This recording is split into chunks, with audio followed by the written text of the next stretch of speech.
Jennifer. Hi. I'm going to start by saying I'm a morning person. You're here late all the time. Not my time of day, way past my bedtime. But I hope I sound coherent.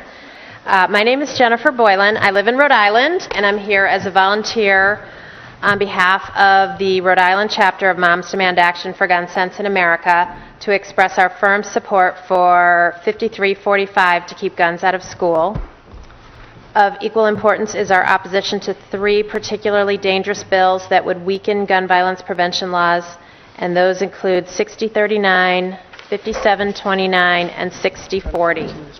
I'm going to speak briefly about these, and I've also submitted more detailed written comments to these bills.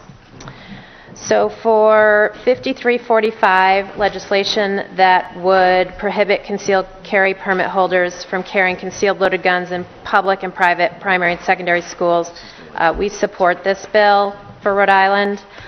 As a mother, there is nothing more important to me than my family and my children. Each morning when I kiss my boys goodbye and send them off to school, I should be confident in knowing that my children will be safe all day at school. Yet, knowing that people can bring their loaded, concealed guns onto school property where my children spend the day, I can't help but worry for their safety. And it's not just the safety of my kids that I'm thinking of, it's the safety of the teachers and the principals and people like me who sometimes volunteer in the schools, parents. Does my 8th grade son's math teacher have a loaded gun in her purse? What about the bus driver? Are these weapons completely inaccessible to children? Well, I don't know. And neither does the principal, and neither does the superintendent, and that's just unacceptable to me. It's simply not common sense that we should prohibit anyone but trained school resource officers and police officers, either active or off-duty, from carrying loaded weapons in our schools. Concealed carry permit holders may have completed the training to receive the permit, but that doesn't mean they are skilled in handling emergency situations. Those type of incidents are best dealt with by trained professionals, not teachers, not administrators, not parents or volunteers or visitors.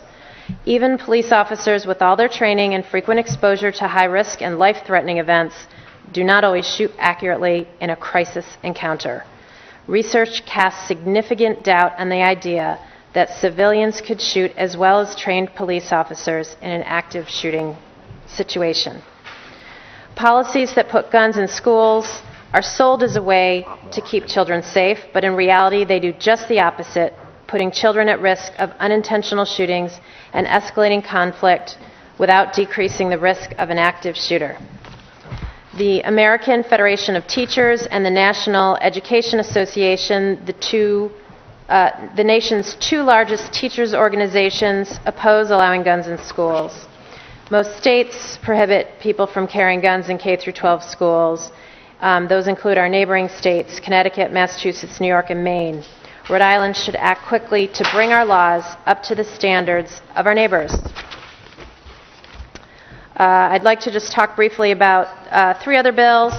House Bill 6039 would lower the standard for obtaining a concealed carry permit and limit law enforcement's discretion in keeping guns out of the hands of dangerous people. We shouldn't be stripping law enforcement of the tools they need to keep our communities safe. House Bills 6040 and 5729 also roll back important safety laws and allow potentially dangerous people to carry hidden loaded guns throughout our state. Both bills would allow Rhode Island to enter into reciprocity agreements with states that have extremely lax and inadequate standards for issuing concealed carry permits.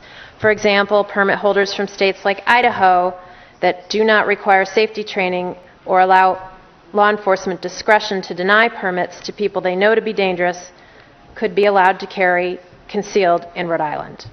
As a Rhode Islander, I respect the Second Amendment. I'm married to a hunter. As a mother, I understand the dire need for legislation that will prevent gun violence. And I think we can simultaneously respect the Second Amendment and support common sense gun violence prevention laws right here in Rhode Island. Thank you.